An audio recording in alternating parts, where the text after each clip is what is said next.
thought that the title of this was a bit of a misnomer because really I didn't see anything about the reliability improvement plan. Well, this is the, I don't know. So, we'll let them find that. Yeah. Wow, pretty decent size audience. Yes, we did. And we're broadcasting, right? We are broadcasting.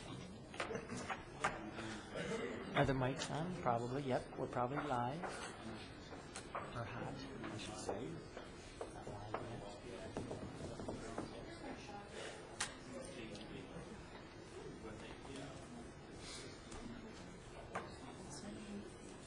Oh, okay.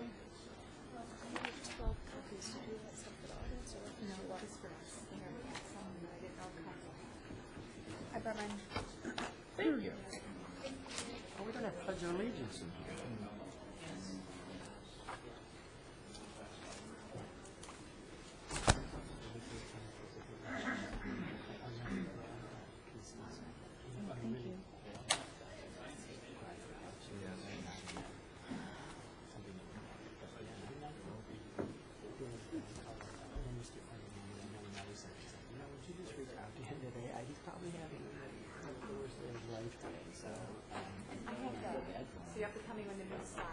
Cheryl, are we ready, do you think? Or do you want me another minute? I need another minute. I can't get it all done. We can wait. We'll wait. Just waiting on some computer issues, folks. We'll be just a minute.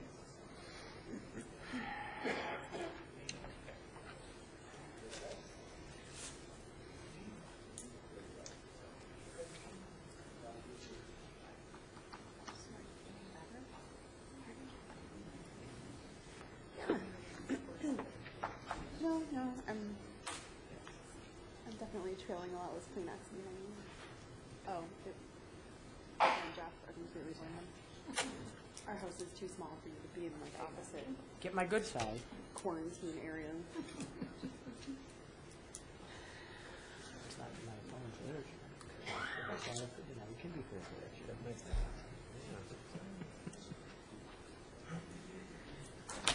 so spacey. Yeah.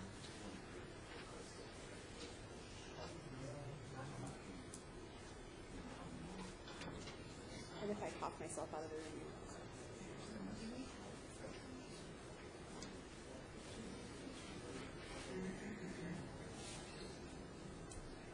She needs her machine. Yeah, specifically. Well, I don't know. I think she might be giving me.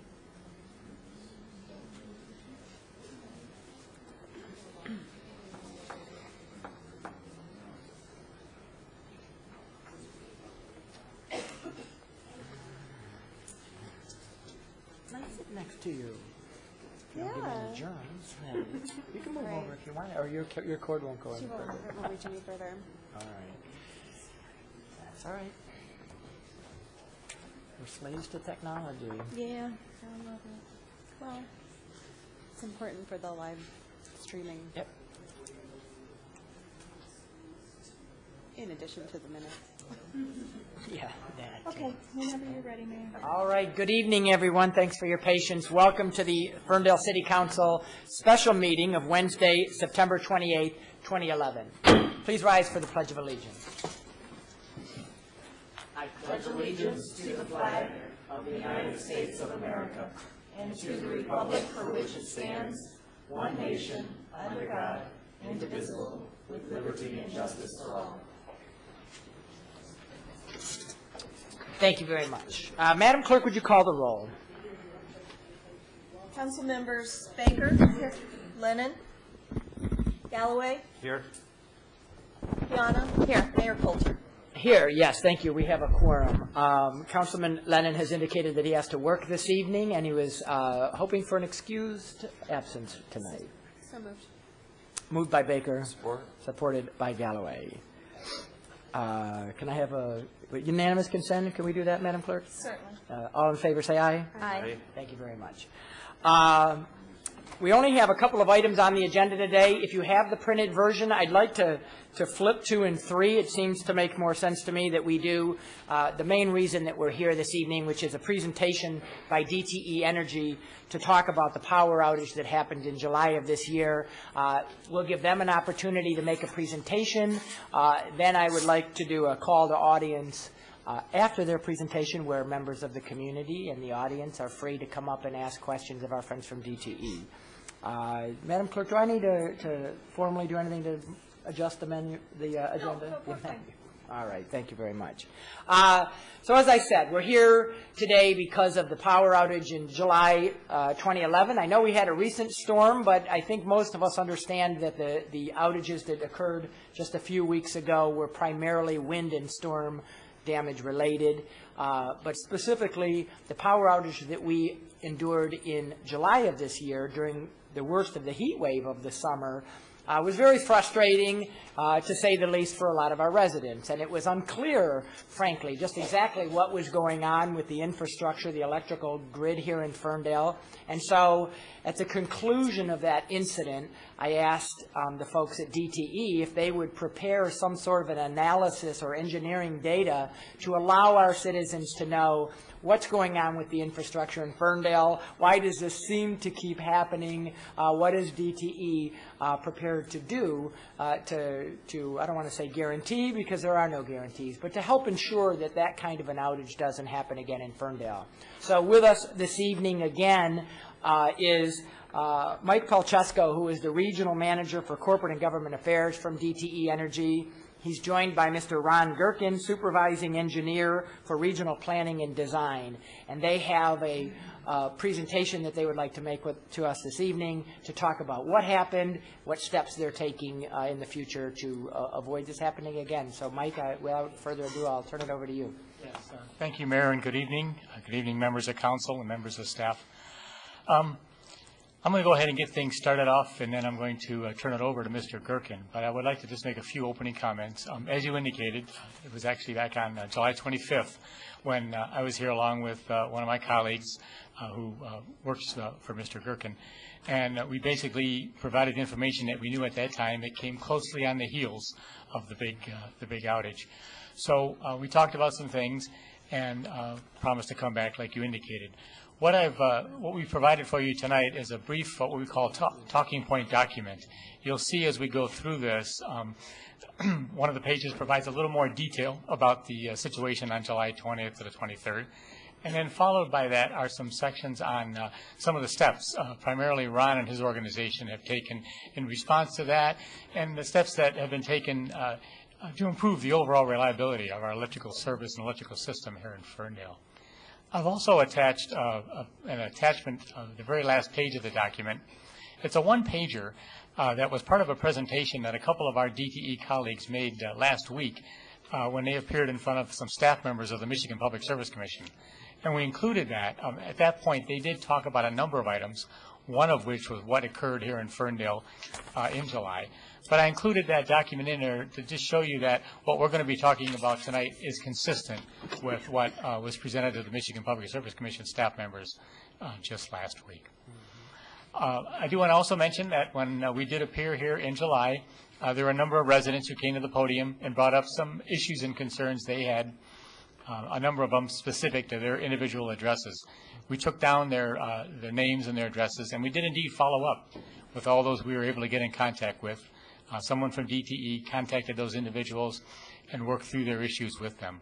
One gentleman in particular identified a couple of wood poles that had been lying in road right-of-way for quite some time.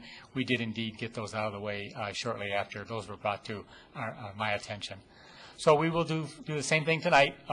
Any resident who comes to the podium and has an issue, question, concern specific to them, we'll take down all the information and we will indeed follow up. So with that as an intro, if I could just move on to the next page here. I don't know, April, if you have the control there. Thank you. Okay.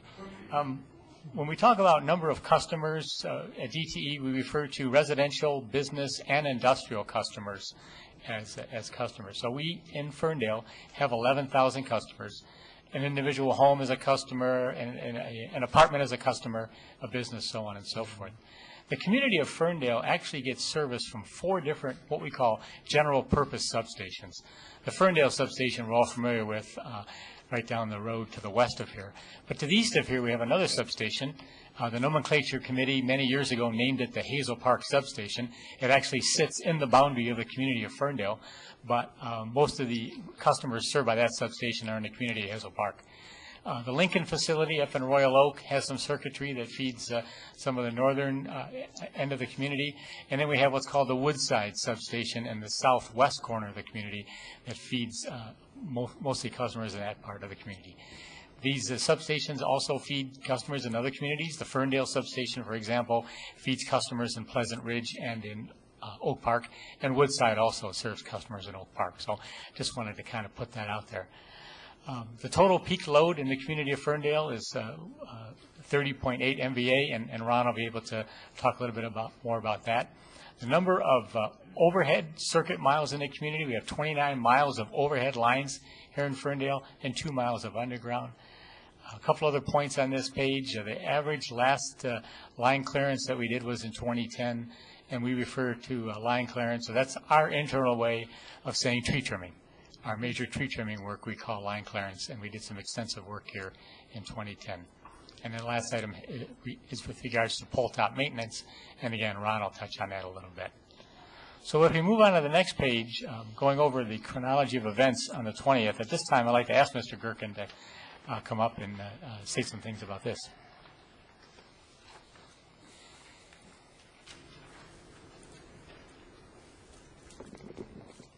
Thank you, Mike, and Mayor, Council members, and audience. On Wednesday evening, on July the 20th, one of the Ferndale substation circuits failed, which resulted in an outage impacting 799 customers. Subsequent equipment operations at Ferndale substation caused Lincoln trunk 2131. I want to go back a little bit. Ferndale substation, although we're referring to transformer 2 and 3, that's our nomenclature. Actually, there's only two transformers in the station itself. So if you lose one, then the load is usually picked up on transformer 2 unless there's an additional problem. You know what, I don't mean to interrupt you, but this might be a good time. Could you've listed the substations on the map, correct? Could you just, for sort of the, enlightenment of the audience, sort of point out the substations, where they are, what numbers we're talking about? That way when you refer to these, we'll know on your map where they are. Well, that's the city of Ferndale. That's the Ferndale substation area. It includes Pleasant Ridge, I believe, up by 696, and the other area is pretty much the city of Ferndale. Ferndale substation, I believe, is located near Livernois and 9 Mile. It's got 6 distribution circuits. The analysis would be a circuit is almost like your home, where you have a circuit box, you got a main breaker, and you have circuits coming out of that. When a substation, it's essentially the same thing, where you have your main circuits, main feeds coming into the substation.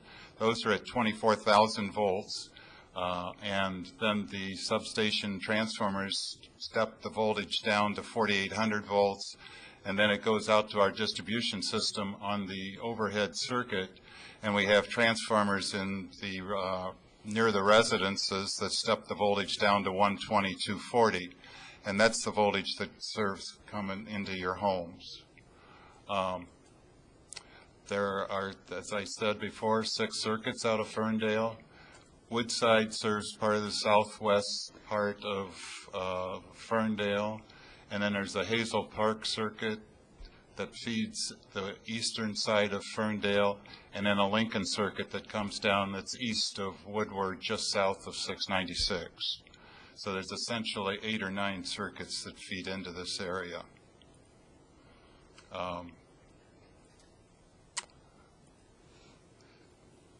What happened on the 20th then is one of the distribution circuits had a fault on it.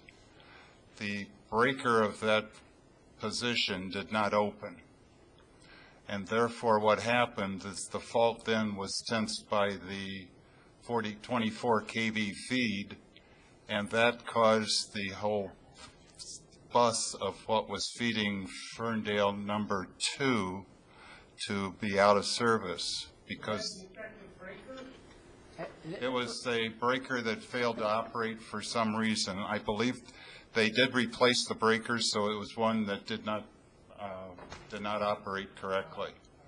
And when the fault didn't clear by that circuit breaker, it went back to the station breaker at Lincoln when that opened, causing one of the substation transformers at Ferndale to be out of service. And let me just remind, the audience will have an opportunity to ask questions after the presentation, okay? So we'll let you. I thought that was first and Yes. second year. And I wondered if they test those periodically. You'll have an opportunity to ask them. I will get into that of what we've already done to assure that the situation doesn't occur again, sir.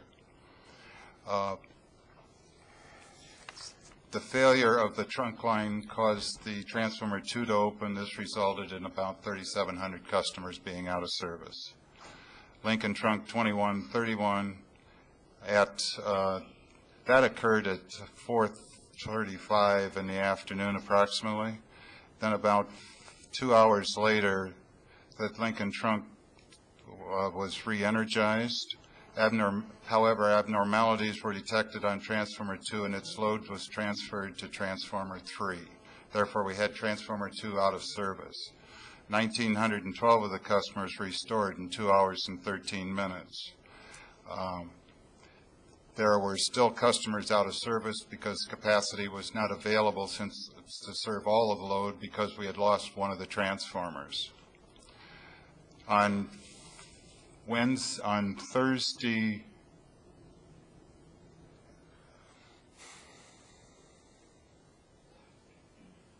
let's see, I'm trying to, 7/21 would be Thursday near midnight or 9 o'clock at night. Lincoln trunk 2152 and transformer 3 opened, and that caused all the 6 Ferndale circuits to be out of service, 6,000 customers. And that what actually happened is when that other transformer failed, we had a fault up in Royal Oak on Main Street that had to be located in order to begin the process of restoring service to the Ferndale area. And what was the cause was a 24 kV cable failure on the Lincoln trunk, the other 24,000 volt line feeding Ferndale. On 7/22 at 2 o'clock in the morning, transformer 2 was put back in service. At 4 o'clock on the 7/22, which would be Friday, load was restored on Ferndale after 5 hours and 41 minutes. This situation put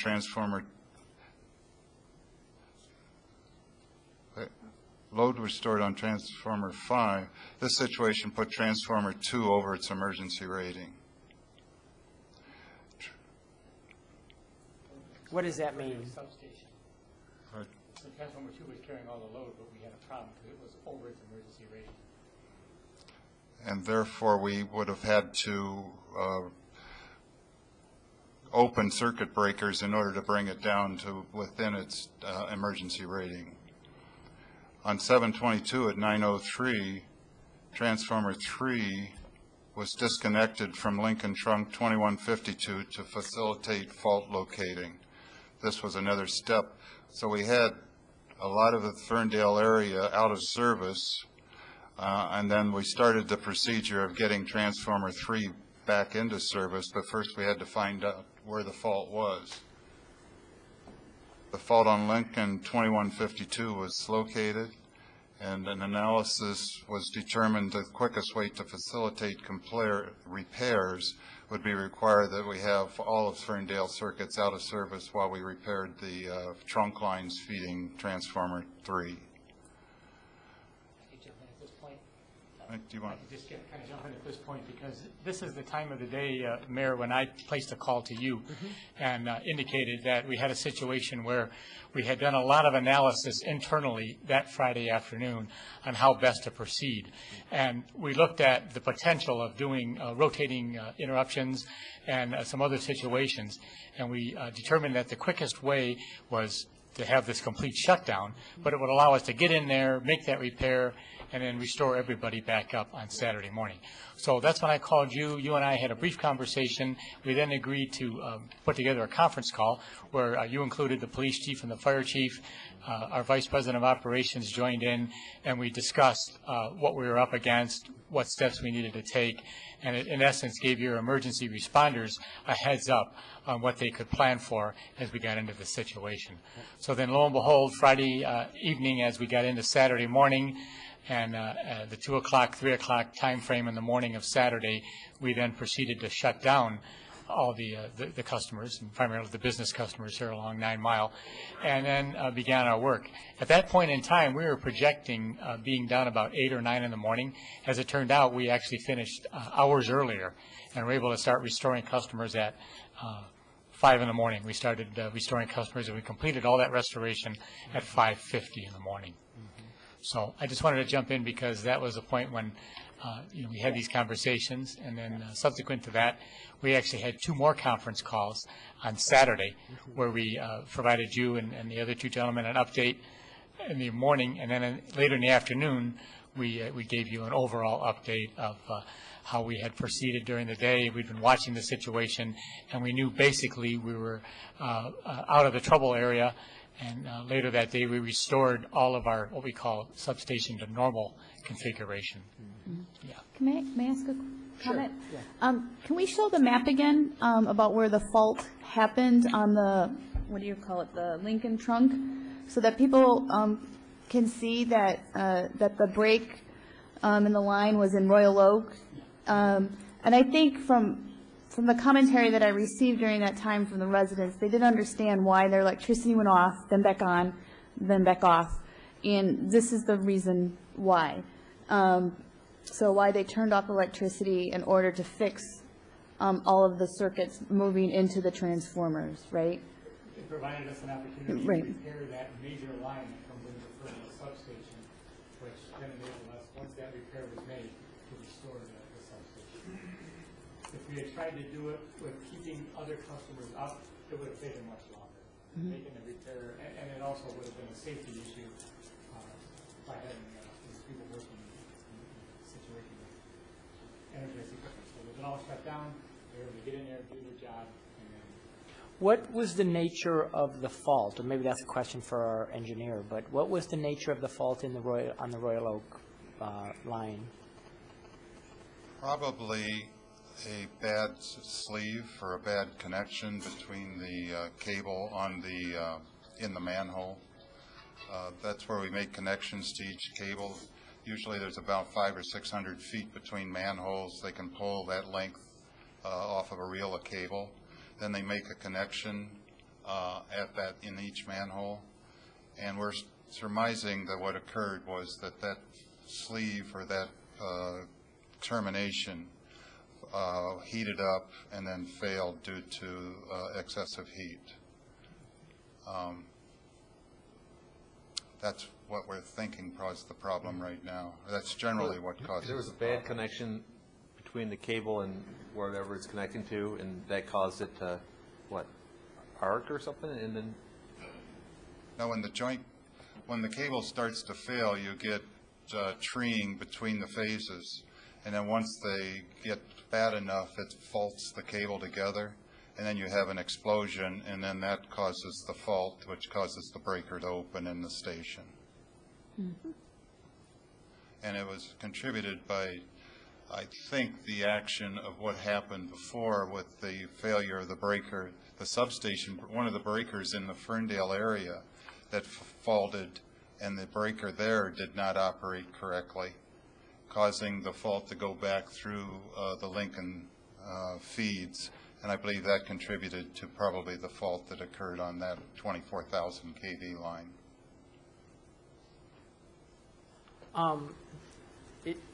according to this presentation, this is the sort of the end of the chronology of what happened, right? From here is what you're doing going forward. So this does seem like an appropriate time that if council has questions about what happened, and again, the audience will have an opportunity as well, this might be an opportunity, so just so that we're clear about, what failed. So this would be a good opportunity. I have a question about the repair that was made on the fault. And so I think it would be I had to write it down. Hang on. Can you talk a little bit about cable repairs? Did you replace the older cable there, or did you put in new cable, or did you splice more of the same vintage cable? If you have a fault that occurred, we have to generally, you've got damage to both ends of the cable, and you need to have a good cable in order to splice the cable together. Therefore, that implies that you would have the distance between two manholes that you would have to pull the cable out. But first of all, you have to locate where the fault is. After you find out where the fault is, then you have to open up the terminations in 3 manholes, pull 2 sections of cable out, which could be up to 500 feet each. Then when you pull that back in, you make a termination in the manhole where the fault occurred, but then you also have 2 splices in the other 2 manholes to get the circuit back to normal. And that takes approximately 6 hours to make 1 termination. So, and the pulling and out of cable is time consuming. So that's the major reason for the extended outage. Okay. Well, let me add some context to my question, if I may. The last time DTE was here, they said that the cable was approximately 60 years old or something of that. There was an age of 60 years that was mentioned. And I think I want to provide DTE an opportunity to talk about how outdated infrastructure is, because really residents have that perception that our infrastructure is outdated. And so I just wanted you to talk a little about what does that mean with this fault, and perhaps it isn't outdated. Well, I can go into the lifespans of cable, and you made the Ferndale substation itself was built in 1952. The surrounding substations were built in I think Woodside was built in I don't have.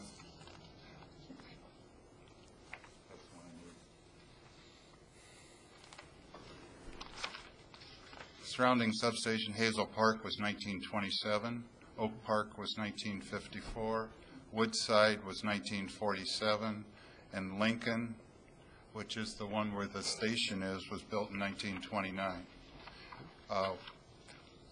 We have cables that are still in the ground that were put in 1918. So a lot of the lifespan of a cable depends on its environmental area in which it is. If you're in an environment that's got a lot of moisture and everything, it can be you get water in the manholes. That contributed to some of the life. Some of the older cables, and I think it's almost true, is that today's cables, you build them to withstand a certain voltage, and if you put more than the nominal voltage on it, it has a tendency to fail very fast, because you buy cables based on whether it's 15,000 volts or 40,000 volts or 140,000 volts. Back in 1920s or 30s, I don't think they had a good idea of how much voltage you could really put on a cable, and therefore I think a lot of these cables were overbuilt from today's standards. And then their construction methods were extremely good at that time. Some of the cable is old, however, the insulation was paper. The conductor was copper. We're still using copper, but we've pretty much went to aluminum on a lot of our cables today. But copper is still used as replacements for the cable that we have in the ground now, primarily because it takes a larger duct size to put in aluminum cable. And the 4-inch duct, we can get still copper cables in, because copper still has a higher ampacity rating for a smaller size cable. Aluminum is good, but copper was better, and that's why they always went with copper while it was lower price, plus they didn't have aluminum back in the 1920s. The installation methods are changing also. However, the paper and lead cable is one of our very best. We still have miles of cable on the ground that is older than 1940s.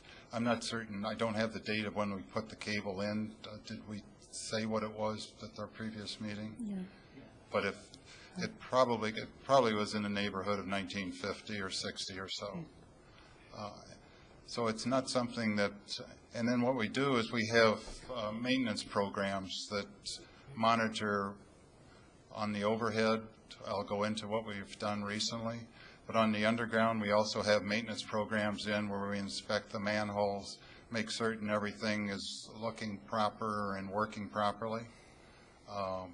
And we do the maintenance we still have maintenance programs on our substations also. Generally, the length of time between that's approximately 12 years. PTM, we're trying to pull-top maintenance, which is an evaluation of all the poles and wires. We're trying to get that down to 6 years. And then the tree trimming cycle is based on approximately the same cycle, 5 to 6 years.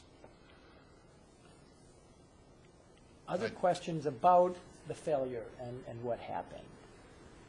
I guess I would like to ask, the fault or failure in Royal Oak on that line happened on Thursday, but some things happened on Wednesday, right? There was, according to here, circuit failure at the Ferndale substation on Wednesday that impacted about 800 customers.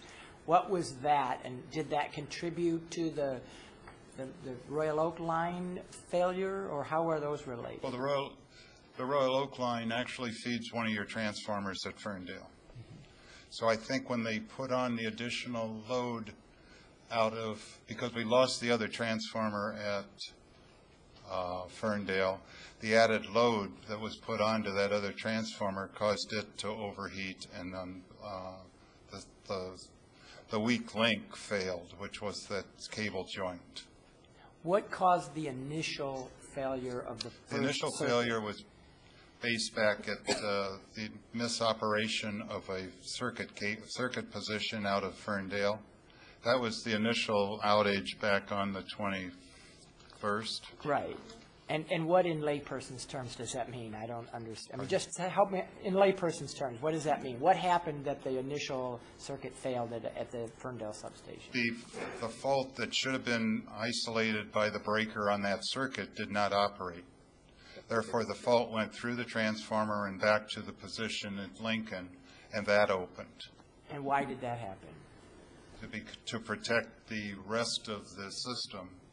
Now, why did the original not, why did the original breaker not work? Correct.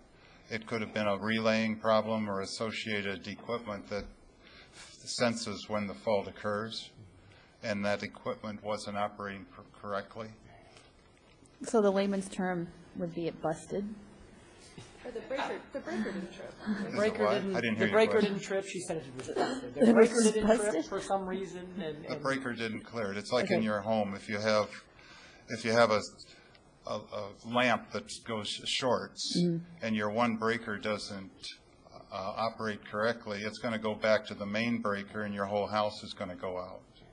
And I guess what I'm getting at, because to what Councilwoman Piana said earlier, there's a perception that maybe the equipment isn't as modern as it should be, although it sounds like from what you told us, that Ferndale substation is the newest of the four in the city. So was it an equipment age-related issue that the circuit breaker didn't trip, or do you have a guess on why that would happen?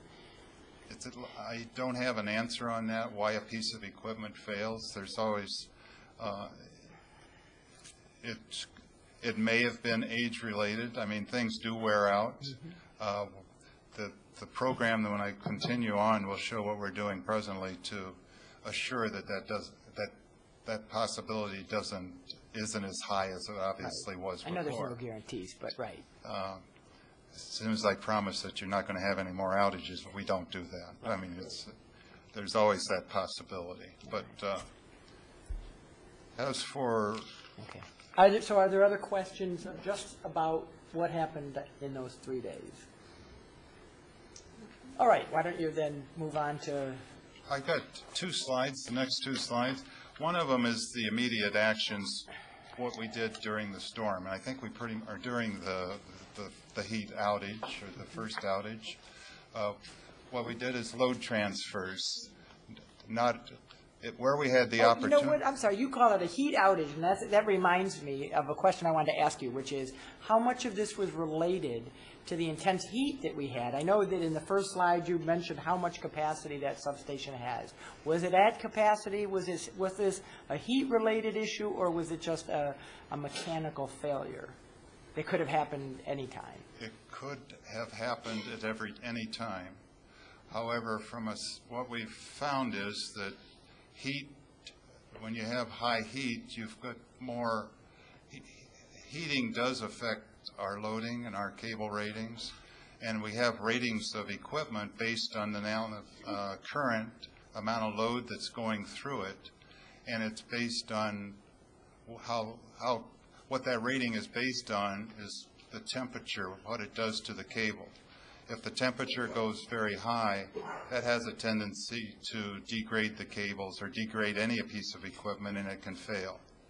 And what happened, so if you have a normal day, you don't have the heating and your cable is operating at, and all your equipment is operating at a lower environmental temperature. So when you have a high heat, that's going to be the test, or that's where your probability of an outage is going to increase, because you're running all your equipment at a higher temperature. And that's essentially why things fail when it's very hot outside, is because you're stressing it more at that time than you are under a winter condition or a day like today. Our system is 40 years ago, before air conditioning, we always had winter peak loads, and those occurred on the Monday before Christmas because of all the Christmas lighting. But the last 20, 30 years, with the advent of everybody having air conditioning, that's essentially what causes the temperature and our peak load to occur on a very warm day in the middle of summer. I've got a question. In your initial talking points here, you talked about line clearance and pole top maintenance as being routine maintenance or service on there, but the faults that led to this whole problem were within the substation, as I understand. What's the maintenance schedule within the substations, and how often is all that equipment replaced? Usually it's a 10-year cycle. However, what we're doing today is they are going to do a full maintenance cycle this year on Ferndale because of the outage we had in July, and then also because of the repeat problems that you had 3 weeks ago. So everything in that substation will be manufactured within the last year? It'll be the operating parts of a substation that are critical to the operation are the equipment that's the breakers, which open and close, and the transformers themselves. The transformers are very large pieces of equipment. They're a large piece that could fail as you get higher temperatures, but we monitor what the loading is on that. We take gas checks and we measure the oil. That will be done this year. But as for the breakers, there's a periodic review of how many times they operate. There's counters in the substation. They are the main piece of equipment that's reviewed when we do the maintenance. We want to redo the relaying or look at the relaying to make certain all the relays are working properly, and then also that the breaker itself is, the contacts and everything are working. A lot of your substation is steel, and you've got wires and copper tubing. That really doesn't wear out over a period of time. It's the connection points between the breakers, the transformers, and that's what is the main function of the substation is to do the protection for the individual circuits. Now, when the Ferndale substation caught fire, and failed pretty catastrophically 10 years ago, what was it? Was that the similar cause? That was lightning. Or was that lightning? What was it? I do not have that information right now. Okay. A fire generally is going to be caused by a similar fault that occurred out in the manhole system. You can have a fault where the cables, I thought it was lightning. you can have a fault where the cables come in and connect to the transformer or to the breaker position itself. And if that area faults, then you're going to have a high explosion, and it could cause fires. And we have had those at various locations and substations elsewhere too. And generally it's because the cables or something else is faulting together. And when you have 24,000 volts or 13,000 or 4,800 volts together, you get a very high current, and which causes the explosion of the gases and also ignites the cables and the oil that's in the equipment. And then when you decided to do the entire repairs on the Ferndale substation, was there replacement equipment stationed nearby, or was that a complete replacement, or did you do some sort of repairs? We had reports that the configuration of the Ferndale substation was almost completely unique in the state of Michigan, and DTE had to go several hours out of their way to find equipment that was like that. The equipment, I believe, is it's in Detroit. We have warehouses where we keep the spare equipment in that. I don't believe, I don't know if we had to go outside. It seems like we wouldn't. We have spare breakers if those need to be replaced. I think the majority of the problem is the time it takes to find the fault, locate where it is, pull the cable in and out, and make the connections. Is the equipment in Ferndale substation the same as the equipment in Auburn Hills substation?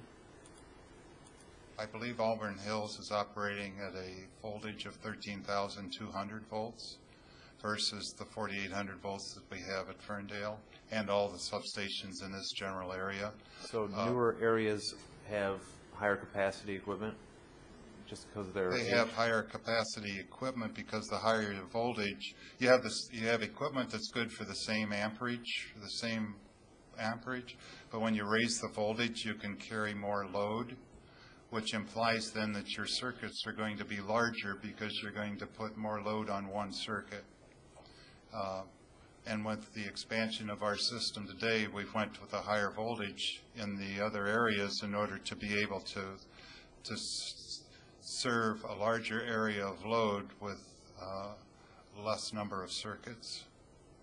So the circuits are generally a good size 13-2 circuit is 8 to 9 MVA versus a 4,800 volt circuit, which is approximately 3 MVA. So when you raise the voltage by 3, you're also getting to be able to carry 3 times as much load.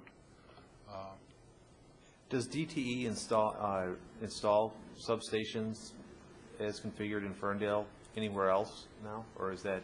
We install, essentially what we're doing is we monitor, as a planning engineer, what we do is we take yearly load readings on all the circuits. We know and maintain what the capacity of each piece of equipment is, and we maintain that capacity to serve the load that we have. At times we'll make readings where, the load is getting up to the capacity of the circuit, and then we're going to look at what's necessary in order to relieve those circuits. And you can do that by transferring load from one area to another, and you can put in new circuits. And if it comes to the point where we got too much that we don't have any circuits available, then we'll look for locations to build new substations. Okay, but when you decide to build a new substation, are any configured with the equipment that is located in the Ferndale substation? Excuse me? When you decide that a new substation is necessary for whatever reason, Are any of them built with the same equipment or, you know, same make and Same- model equipment? The same as the located? transformers, yes. The same breakers, yes. So it's the same size, same manufacturer, same model. Other communities, when you, No, we buy different equipment from different manufacturers. We always have. And in things, we buy different classifications on how much interrupting capacity each breaker has. So you fit it to fit where you want to put it. okay, but there's, DTE is still installing 4,800 kV Circuits. substations? New? We are, but they're very limited because we're going to 13-tooth circuits primarily.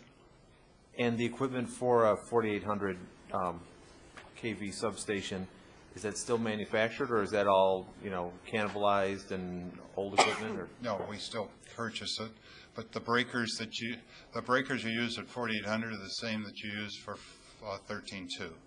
So there's the same pieces of equipment. The ratings are different based on the different voltages that you have. Same with cable. We buy 4.8 kV insulated cables or 13,200, but pretty much all we're putting in today is cables that are rated for the 15 kV. So those cables can operate at both 4,800 and 13.2. Okay, thanks. Okay, so let's move into, what are we doing now? Okay.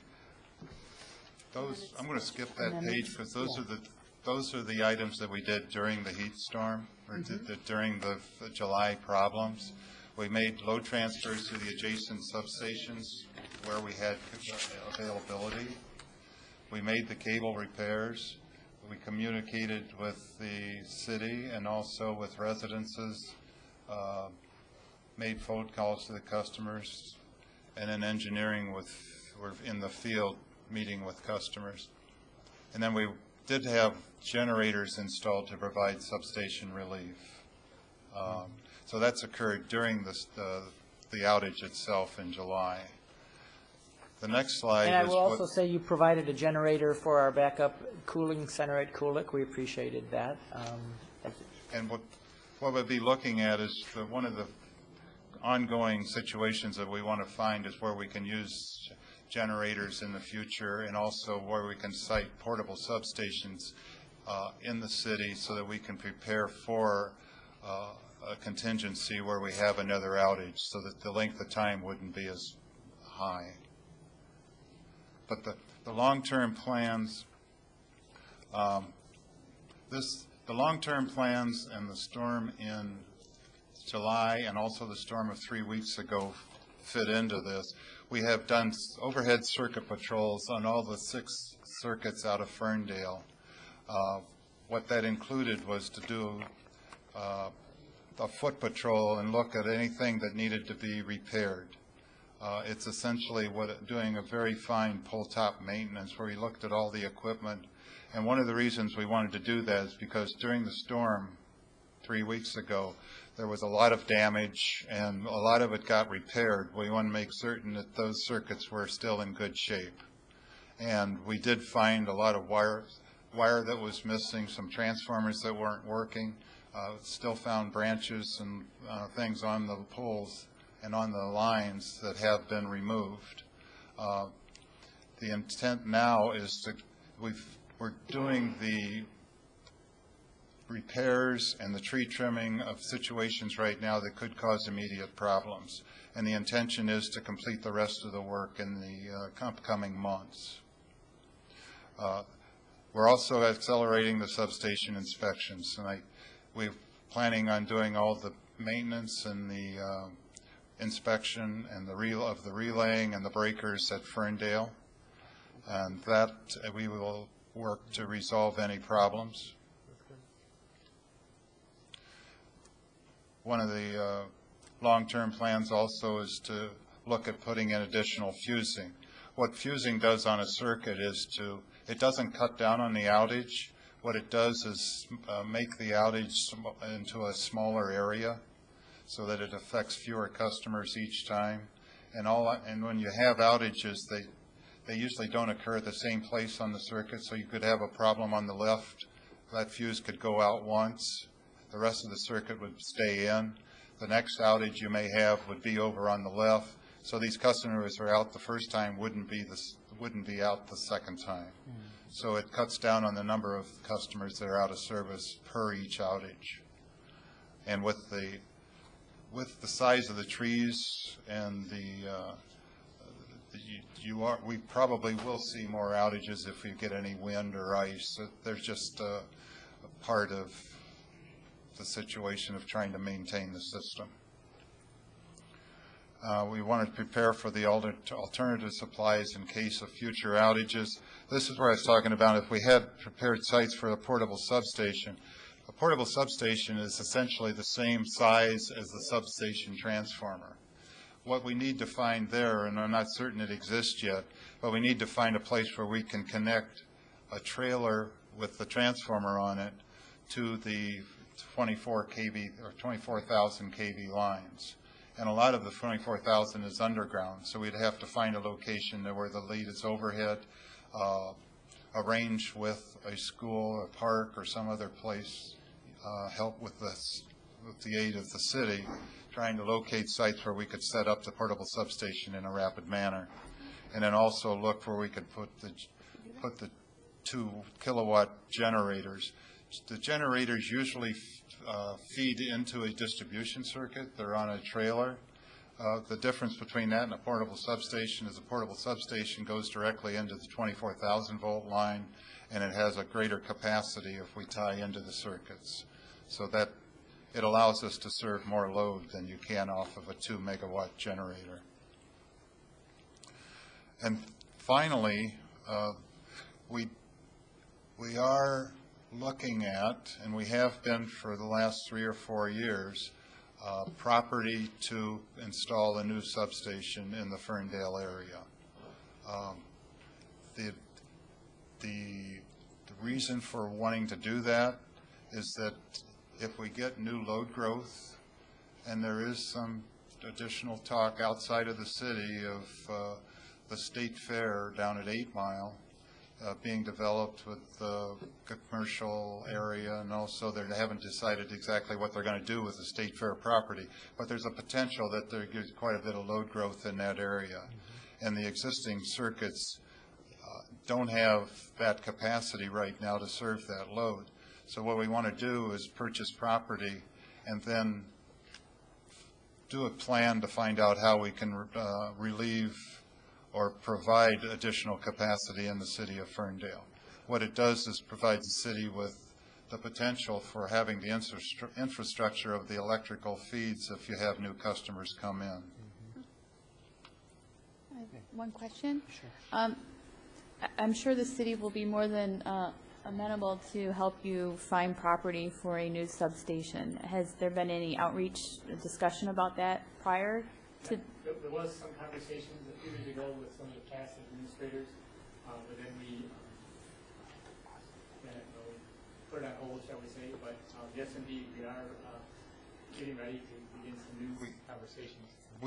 We put in a proposal to our budget committee last month for the purchase of a substation site in the Ferndale area. We have approval to do that, and we're in the process now of preparing the paperwork to have go over to our property acquisition group, and we will be looking at potentially purchasing property this year or early next year. After that, we would still be proposing to build the substation, but we haven't decided on a good plan yet of when and when we would do that. Because presently we have capacity, but if we have any new load growth, it would we don't have the capacity to serve much additional load in this area.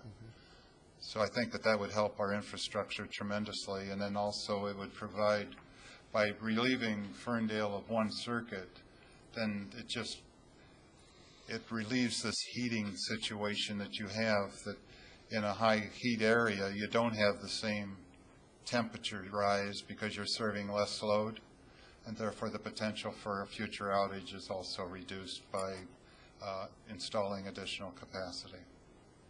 If I could just add, once we get all of our internal situations in order, then we will indeed make contact with the city manager and have some conversation.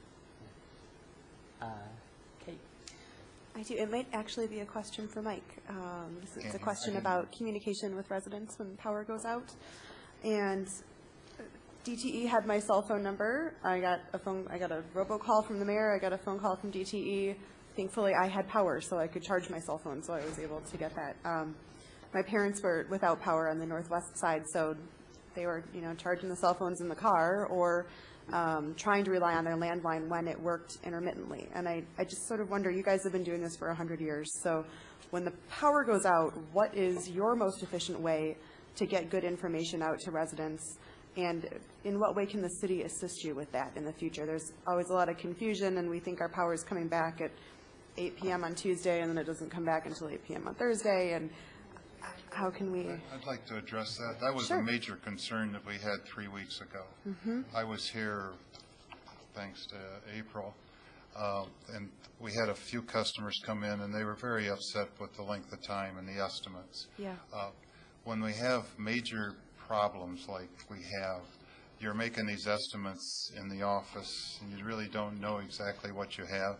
But when you have a distribution circuit, take one of the lower right ones there where it's in red. That whole circuit may have problems on it, so we're saying that the customers on that circuit should be back tonight at 9:30.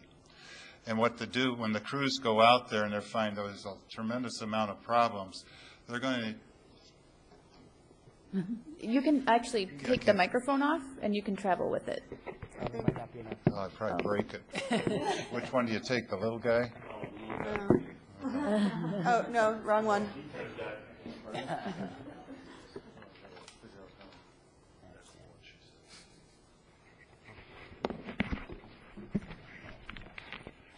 I'm not going very far. Thanks, Ron. The red circuit here, it has a source back where the C is. That's where the feed from the substation is. So that if the crews go out there and they find out there's a tremendous amount of problems, they're going to open up. Oh, there is one. It's just blown. I just have to get a little closer. Maybe that'll work. Yeah.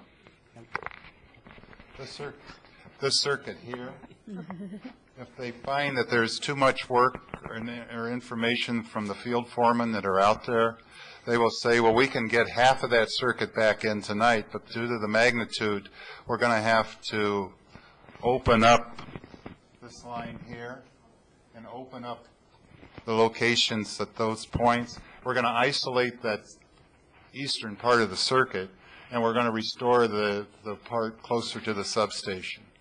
So half of the customers will probably be back in service that evening. However, we don't have a method of really saying, when we give an estimate on a circuit, we're assuming that we don't have a method of saying, well, we know we're going to get half of it in tonight and the other half tomorrow night. But the way they were doing it, it seems like each day they were coming out and saying, we didn't make yesterday, let's save 9:30 tonight. And that was the major problem with when I was here. I think the company is going to review that, and we try to come up with an estimate that's somewhat good. I mean, you Aim high and then come in low. Like, surprise us. yeah, you come in and you say, though, you come in and you say, well, it could be 4 days from now. Probably the people aren't going to like that, but I can see where you would be able to make decisions on what you do. If you have to move out, or if you have to get dry ice, or move the food, or whatever. Or shut down your rather than business. going from day to day. And I think the company's reevaluating that aspect of it right now. Thank you.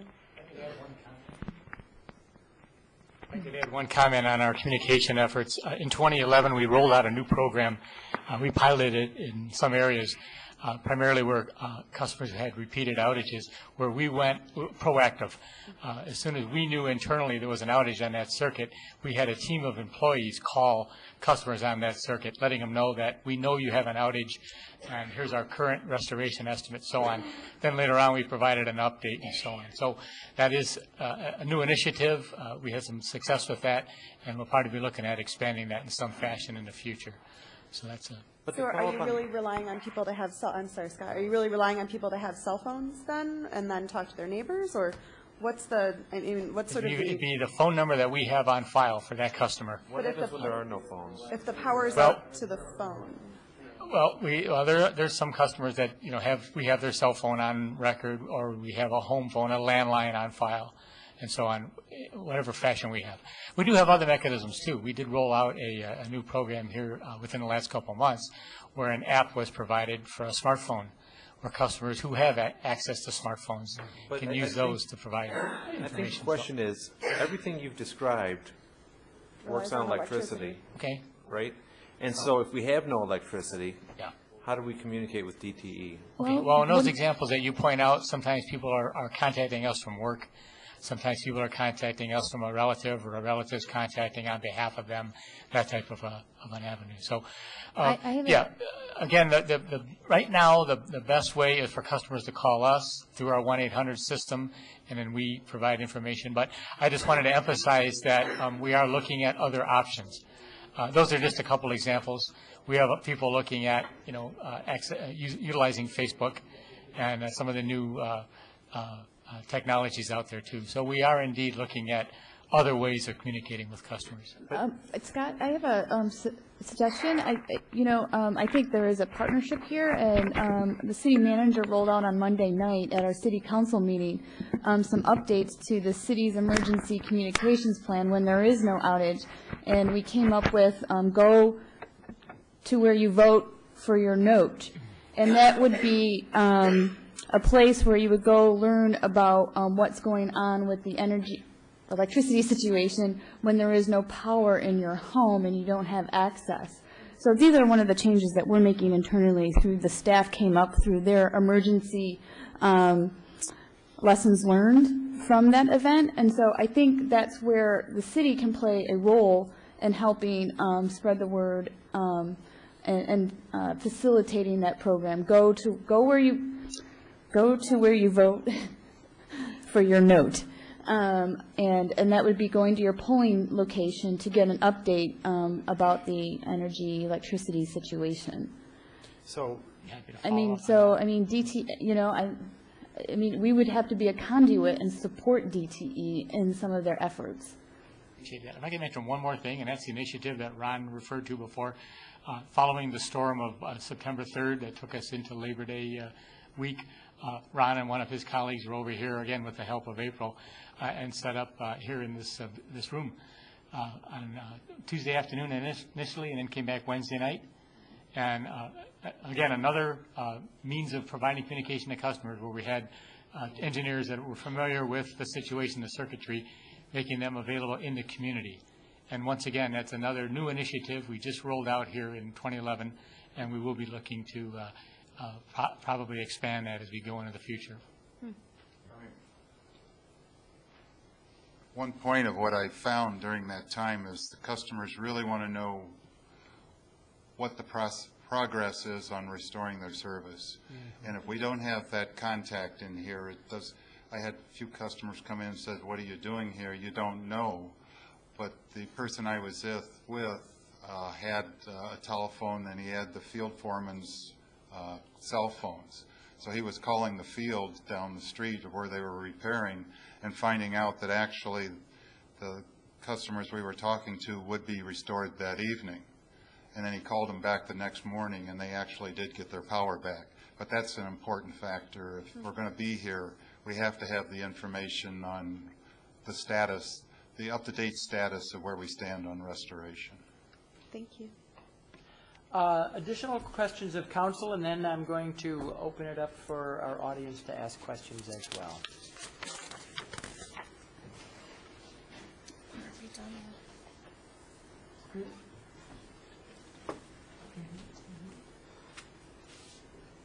Okay, I don't think council has any other questions for you. I do want to thank both of you gentlemen for being here. This is obviously above and beyond what you normally would have to do, but we appreciate the attention that you've given us.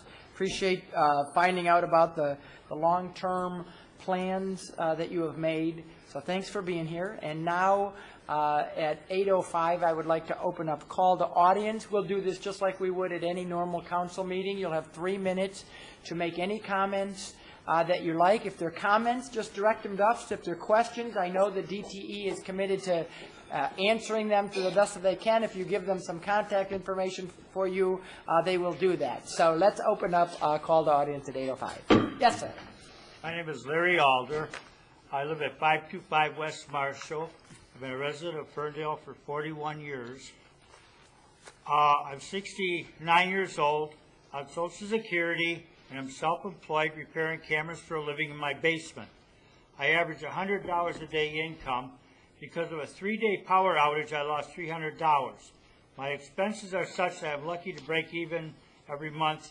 This loss, which is your fault in not maintaining the electrical infrastructure in good order, has put me in a financial hole, and I'm therefore requesting recompense from DTE for my loss of $300. Thank you. And I sent this to the damage claim form, management in Marysville, Michigan. Okay. Thank you, Larry. And Mike, this may be just an opportunity to remind residents, if they haven't already, how they can apply for reimbursement through your company. I think the next question should be that when should residents expect to receive their reimbursement check? I know that the process. So Mike, could you just, and do it to the microphone just so that folks at home can hear, but could you just speak to the process of reimbursement? Yeah. Again, customers are welcome to submit a claim. The best way to do that is to call our 1-800 number, 1-800-477-4747. Indicate you'd like to submit a claim. You'll be mailed out an affidavit. You can then fill that out and send that back in. I did check with the supervisor of that group before coming here. He did not have handy the total number of claims that he's received so far from Ferndale, nor did he have an exact status.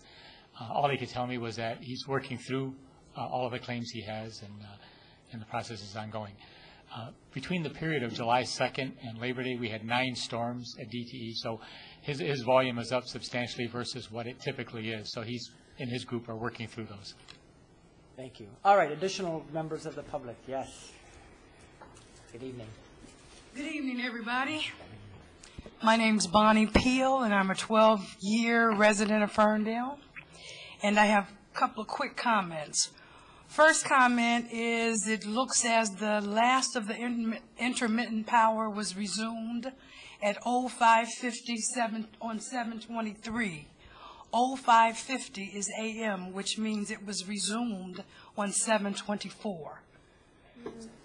I have a reason for saying that. The power wasn't 3 days. It's appearing as if it was 3 days. It was technically 4. Just want to get that right. Secondly, very quickly, a couple of weeks ago, there was a young man profiled that was an employee of the lighting department in the city of Detroit. I'm assuming the lighting department's closely related to what used to be Detroit Edison. Okay, not okay. Please, this is her opportunity to talk. Yeah, correct me, that's okay.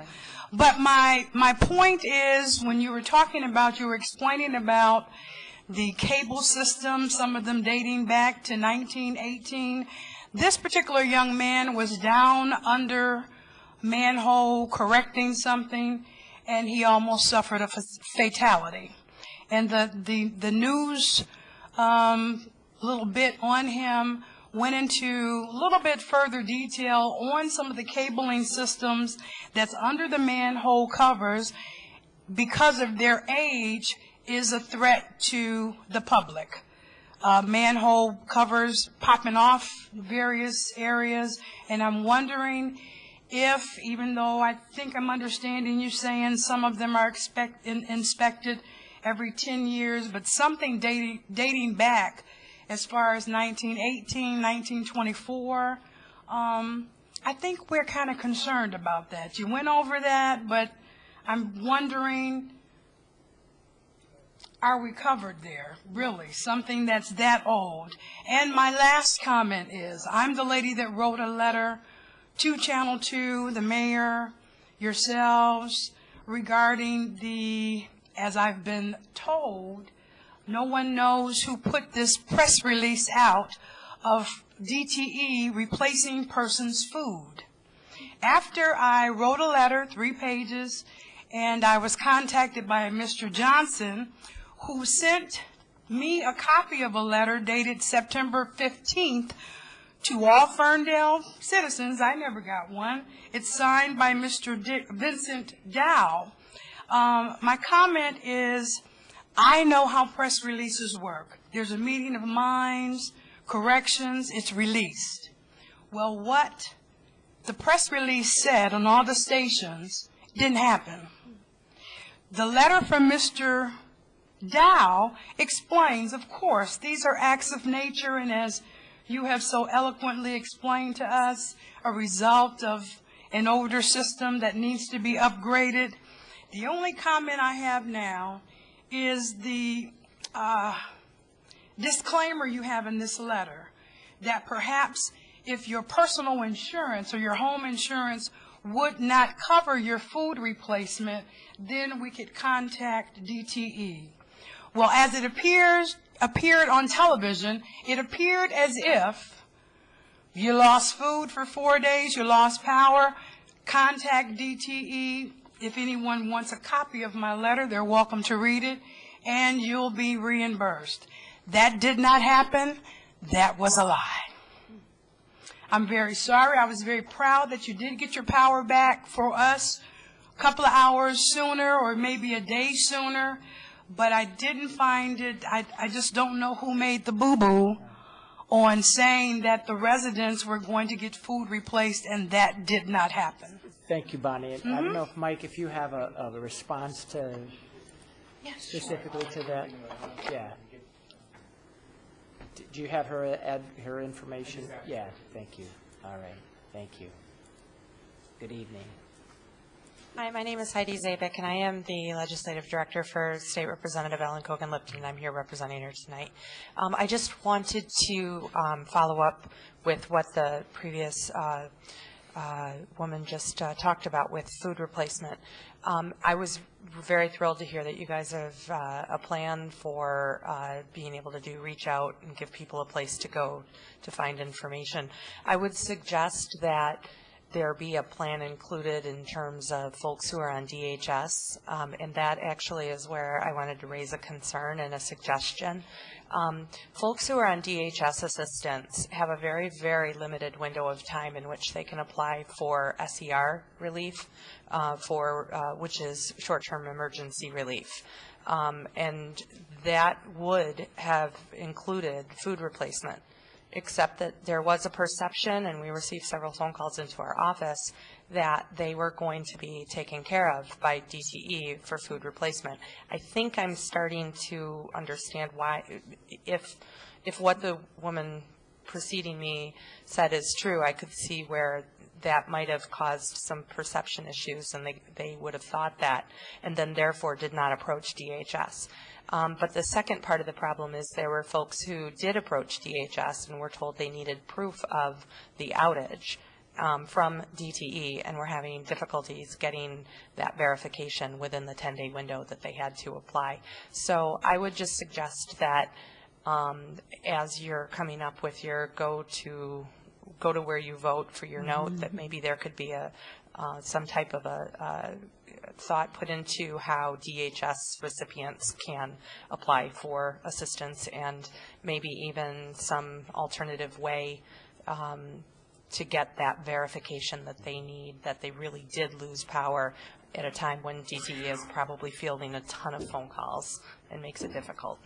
Thank you. Thanks. It's a good suggestion. Thank you. Additional, yes, Jerry. Good evening, Sherry Wells, 315 West Troy. As far as outages go, we got lucky where I was. 6 hours at the most, and I think I was sleeping, and I didn't have any ice cream to turn into milkshakes for me. Drat. It was ironic that I was watching Channel 4 just a couple days before this July outage, and someone from DTE, live and in person in their studio, was saying, oh, we can handle this high heat, not a problem. 2 days later, Ferndale is going into all of the problems that we did have. When Mr. Gerken and the other man met with us here on a Tuesday and a Wednesday, they had no business cards. Mr. Gerken wrote out very clearly his name and his phone number, and we weren't able to, the phone number didn't work for finding him, and personnel couldn't find him under the spelling of his name, and engineers write very clearly. The question I have is if the business load, now that we have a very thriving downtown business, if that is causing any problem with the substation, that the high rate of electricity that's being used by our downtown businesses. And I think you've addressed this before, but have you noticed, I thought you said we had relatively flat usage in Ferndale, but I guess her question is, has our usage increased with the popularity of our downtown and success of certain businesses? Yeah. The usage is primarily based on use of air conditioning. So the downtown businesses over the last 10 years have been approximately, you're fully utilized on most of your businesses. Ferndale seems to be well occupied.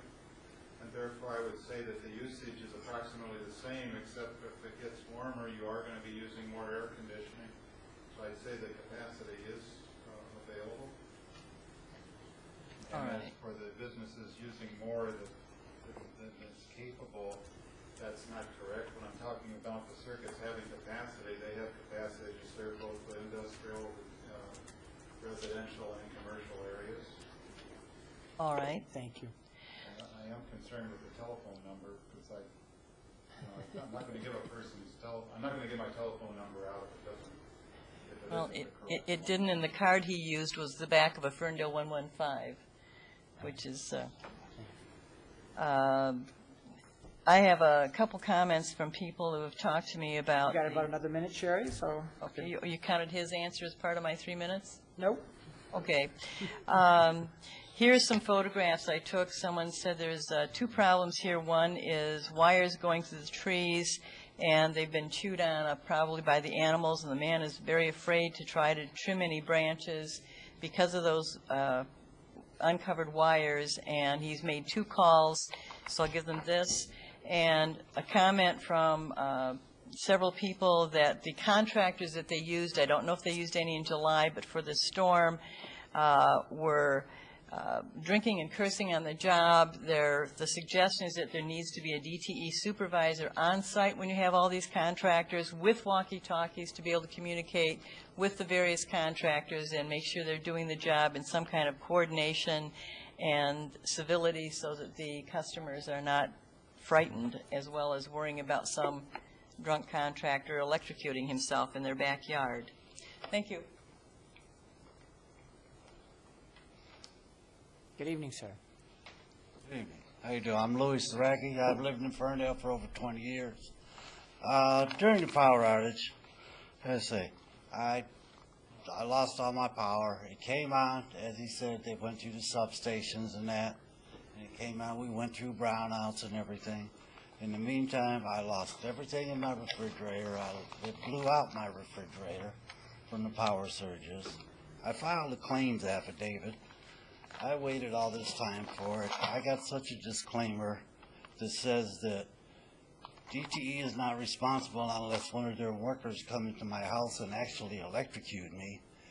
And now he comes and says that it was a circuit breaker that went out. It was a breaker that went out. So it was actually their fault. And I'm not asking for a brand new refrigerator. I'm just asking for a little bit to help me recompensate myself because I'm living out of a cooler right now. And I've talked to caseworkers, but it's like talking to a tree. And if these gentlemen have any further things I can go through, I'd really appreciate it. Why don't you make sure they have your address and any contact information that you may have? I want to also mention, there's someone in the audience that I forgot to mention. The mayor of Hazel Park is here this evening. Mayor Lloyd, welcome. Do you have any questions or comments? This affected your city as well. No, I'm just proud to be here. It's a learning exercise. I just appreciate the opportunity to be here, and this is very informational. Always good to see you, Mayor. Thank you.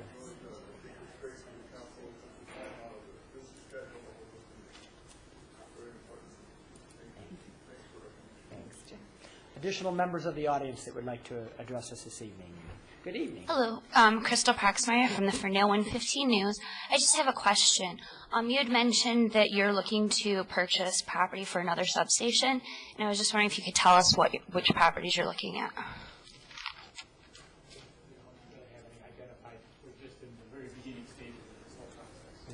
They do not have specific properties identified at this point. Good evening. Evening. Nick Patterson. I've been a Ferndale resident for about 5 years now. Been plagued by constant power problems since I got here. The question I have for DTE is, I can see during your chronology that you're using a load transfer as redundancy in the system to keep the system up for most customers in Ferndale, or an attempt thereof. But from the looks of this information, it appears that your load transfer also overloaded and put Transformer 2 in emergency rating. So that's concerning me that the existing infrastructure is not able to support the load transfers required to balance the load out to account for power issues.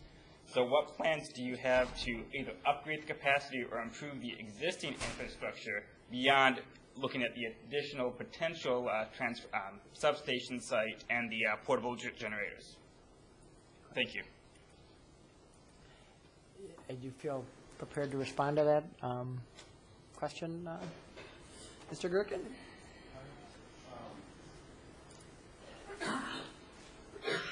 At the capacity is available if our system is normally working with both transformers.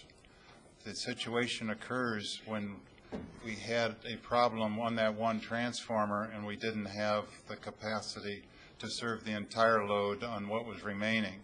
So it says that we had an overload on that other transformer, but what that meant was that when we went by the emergency, we had to open up additional circuits to bring the remaining transformer back into capacity.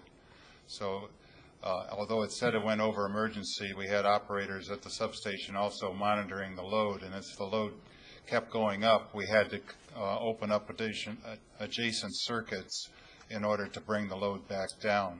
So that was the intent of that statement. So then there isn't any plan to add additional capacity at, say, the Ferndale substation? At Ferndale, because of its enclosed condition, there isn't space available for expanding that substation itself. That's why we're looking at adjacent areas outside of the downtown area. And then what we would allow to do from that is once we have the additional substation, we could bring another circuit in from a different direction and transfer load off of various circuits, relieving the substation in which that load was taken off of, and therefore you would have a greater capacity to serve more load. Just to follow up on the gentleman's question, though, I mean, whenever we have to transfer load, that's not going to be a situation in which the system's operating normally. So, is that correct? No, the transfer of load was done while we were trying to maintain service to as many customers as we could during that outage period. These weren't automatic throwover conditions. They were the operators trying to maintain and pick up additional customers while we were making repairs to the system itself. So, I mean, is there any redundancy built into the system so that when we do have a failure, we can transfer load and not shut down additional circuits? There is some capacity available for that purpose, but we don't have full capacity the entire year to lose any piece of equipment and then pick up the remaining load. It's just a question of, it's just that during the very hottest times of the year, there's a possibility that the capacity isn't there to pick up pick up the adjacent load if we lose a piece of equipment. So if this had happened today or in the spring when we didn't have as many air conditioners running, the whole cascading set of problems wouldn't have happened. We would have had enough capacity within the system to transfer load, but given the fact that it was the hottest time of the year, that's what we did. We had redundancy or extra capacity, but not enough given the time of the year. At that time, we did not have the capacity to do it. What we're doing now is, although under normal circumstances we weren't overloaded anything, but that's why we would be looking at the adjacent substation property in order to provide additional capacity. And therefore, what ultimately that does is we provide enough relief from Ferndale Substation and Hazel Park that under any condition, then you would have, you would be capable of serving the load during a single contingency. But when you get a double contingency or so, we usually don't build in any redundancy at all. We have to take the outage and then repair the damage before we restore. Thanks. Thank you. Yes, sir. You've been patiently waiting. My name is Robert Torrey. I live here in Ferndale. I've been here about 5 years. And to me, this meeting was kind of boring because it's not bringing in no more information, because I'm a diabetic and I have to keep all my insulin and stuff in the refrigerator.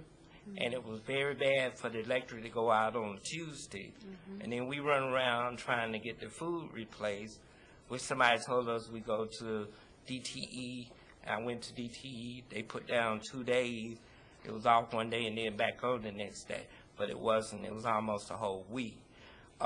This is very boring because for engineers, when you come in here, you're supposed to know what you're talking about.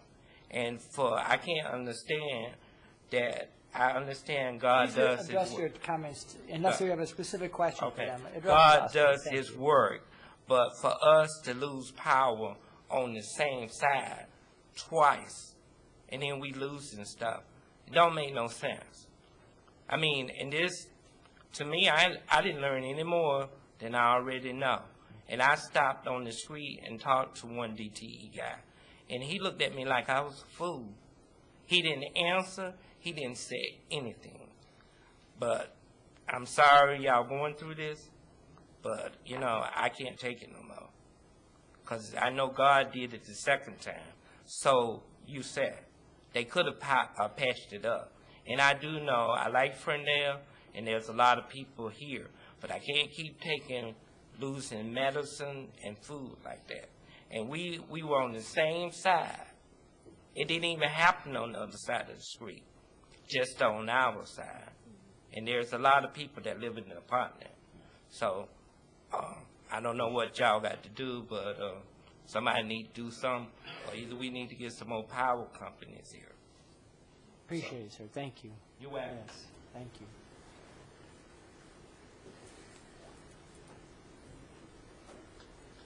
My name is Carl Weiler. I live at 1955 Martin Road. Prior to this outage that we're talking about tonight, at the Ferndale substation, there was an outage at the Hazel Park substation. We've been popping cables because you see the Edison trucks pulling cable and pulling cable and pulling cable time after time. Well, the transformer died. They threw our load over, so we had a minor interruption. They replaced the transformer. They closed down the street. It was done on a Saturday. They picked it up with a crane, took the old one out, put the new one in, and hauled the old one away.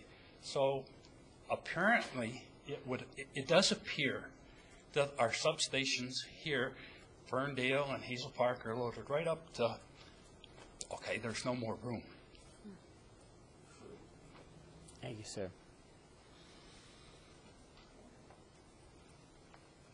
Good evening, Dennis. My name is Dennis Hepner, 766 Florida, 50-year resident. I'm not 50 pointing you fingers. said, right? 50-year resident up here, yeah. I'm not pointing fingers at anybody, but everybody's, complaining about this, complaining about that. But one solution when you have power outages, and I know it's a little expensive, but purchase a generator. My wife's a diabetic and she's on oxygen. So without my generator, we would have been in deep trouble. But I mean, for a one-time expense, I've used that generator now ever since, well, I've had it for 10 years. So there's a solution for people there. Just get a generator. It works, believe me. Thank you. Thank you. Thank you. Not as easy in an apartment building, unfortunately. That's very true. I know we also had diabetics come to the Kulik Center and use the refrigerators there to keep their insulin cold as well. So you have to get creative in these situations. I understand that. Dan, good evening. Good evening. Dan Martin, 1447 West Hazelhurst. I want to start out by thanking the gentleman from DTE being here tonight. I know, I'm sure they were expecting this and many more comments. My question is, what I don't see in the plan, and there's a lot of breakdown in trust and partnership here. And obviously things happen, power goes out, but where we have opportunities and where communication is broken down, there have been opportunities and some fixes have been identified, many of them on the slide here, long-term fixes. What do we do to reestablish that level of accountability? How are we monitoring it from here? I would be seriously disappointed if this was the last time we saw a DTE come in here to talk about this, because most of the permanent long-term fixes is some time away, and we've got snow and ice coming, and when we get in the next season. So I'm interested in hearing about, again, what the long-term partnership plan is, and where the accountability is that to have delivery on these things. It's all well and good to look for property to build a substation, but where are we circling back to check to make sure these improvements go forward, both on the side where the city can help, but also on commitments that DTE has made here as well. Very good point.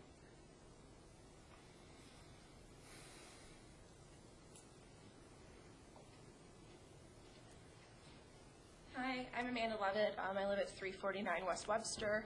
I know that they had spoken about how there were 9 storms that happened since July, and that's why the vouchers haven't been paid out. What I'm wondering is, if there wasn't 9 storms in July, how long is the normal time that it takes for them to pay for vouchers? Because at this point, we're 2 months out. And while I understand for some people $25 isn't that much, I'm a full-time student. I live on financial aid. I don't have $25 to just go and replenish my entire refrigerator. So, while I know that they don't know the time right now of how long it would take, but the fact that it's 2 months out, like there should be at some point we should know or have an estimate if it's going to be 2 more months, is it going to be 6 months? Like I just, that'd be something that I'd really like to know. So. I don't know if you can address the average length of time, Mike, and then if you could also maybe take her information. Maybe you could even look into her specific case. I got her address, and okay. I'll look into her specific situation. Thank you. Again, I'm sorry, I do not have a specific time frame yet. I do know that we did receive quite a few requests for these $25 claims from folks here in Ferndale, but I don't have a time frame yet as to when they will be processed. But I will look at this one specific one. Anyone else from the audience that would like to address us or DTE this evening?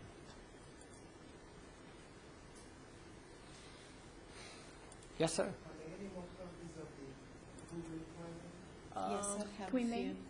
Can we put this out on the web? Yes. By the way, we are going to put this presentation on the city's website so that it will be available to all residents, and our city clerk will get you a copy. Yes. Yes, sir. Any additional comments or questions from the audience this evening? Yes, sir. Could someone please talk to the subject of smart meters? You may, but it's not the subject of our meeting this evening. This is called to audience. This is an opportunity for our audience members to speak on anything they wish. Yes, ma'am.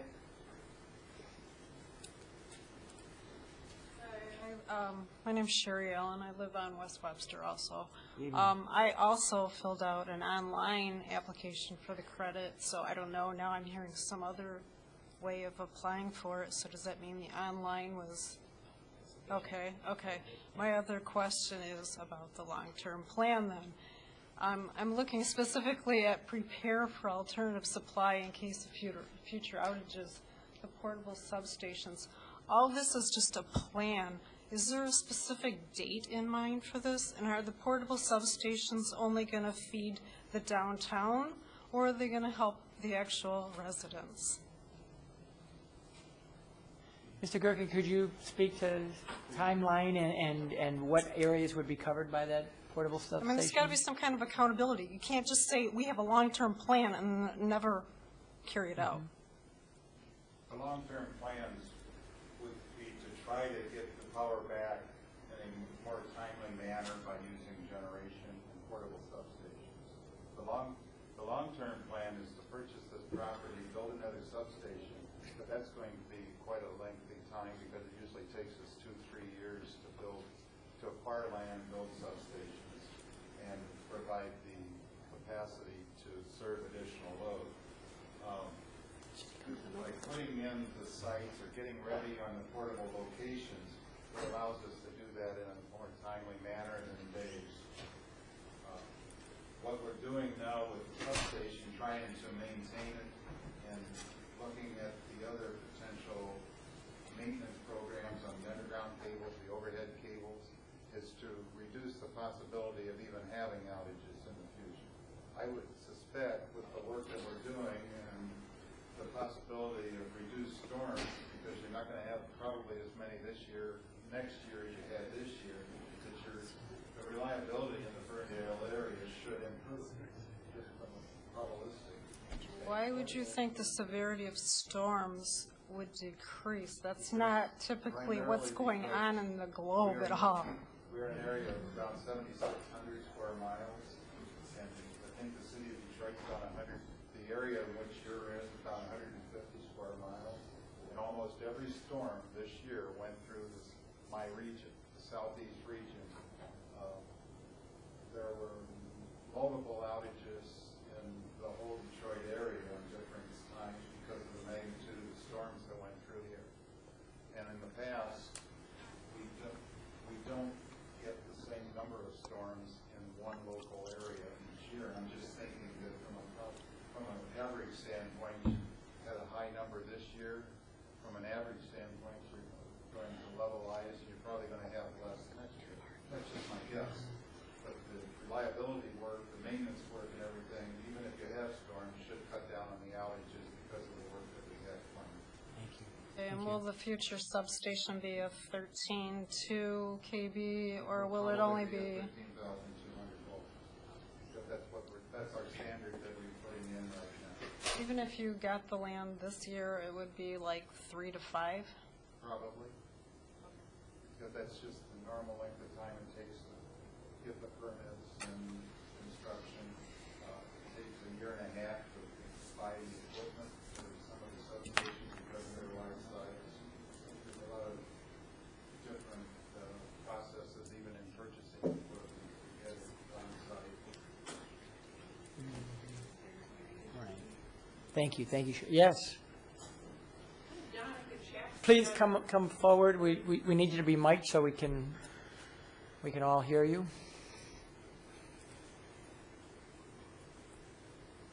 Donna Kachapsky, 938 West Lewiston. I would like to know, when a crisis like this happens, it was a disaster. Without any power, how are you supposed to find out what's going on? All I had was a battery-operated radio, and I listened for 2 days to all the major radio stations, and I could not even hear any mention of it at all. And I read the papers every day. It was like it didn't even make the front page. And how are we supposed to find out what is going on? I at least expected on the major radio stations just mention or tips on how to survive. Who are we supposed to get? I feel like the media kind of failed us. Nobody even knew what was going on. Well, Donna, you've hit on an important topic that we've talked a lot about, which is how do we communicate to our residents? We try to do it through a variety of ways. Much of the media did cover us. You may have missed that. I know I did a number of interviews with radio and television, but we also did robocalls, we did phone calls, we did, but we understand that even despite all of those efforts, we missed a lot of people, and we're working internally and with DTE to figure out how do we reach people better. And Councilwoman Piana talked about a new plan that our staff has created, that you could go to your polling station and actually get a piece of paper to tell you if everything else fails. So I appreciate your frustration, and it's something that we're concerned about. I feel like the city did everything right. I know I can depend on, the officials and our police and fire. It's just that I listen, constantly to the major radio, and I didn't even hear once about anything. And of course, I didn't have power to have TV or anything. Sure. But thank you. Thank you. Thank you, Donna. Anyone else to address us this evening? Yes, sir. Yeah, I just want to make one more comment. I think they did a very good job cleaning up after that storm, considering a lot of the people were in New England. They had to get a lot of people back. That wasn't my complaint. My complaint is the outage that went for no good reason at all, except a equipment failure. And that was my complaint, not the storm. They did a nice job on the storm. Thank you. Thank you. I would agree. And I actually have a comment, I'm sorry, from Yes, someone sir. who emailed me.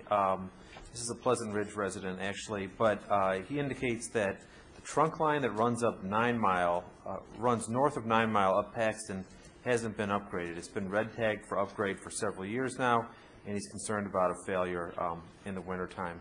Do you have any information about that, or is that something you could get back to us on? I don't have it at this time. I don't have the exact location of where you're describing. Okay. Paxton just runs off north off It of. must be an overhead line that he's seeing. So. Yeah, so if we could get some information on that, I'd appreciate it. Well, once again, I'd like to thank both of you gentlemen for coming and sharing this information. I'd like to thank everybody in the audience for coming out and asking good questions. And seeing no one else for called audience. Oh, sir. I almost made it. Am I going to be able to, I spoke before, am I going to be able to speak to one of these gentlemen when the meeting is over, or are they just going to run me under the table like the lady on the telephone did? No, they're here to take your information. Okay, thank you. All right, seeing nothing else, this meeting is adjourned.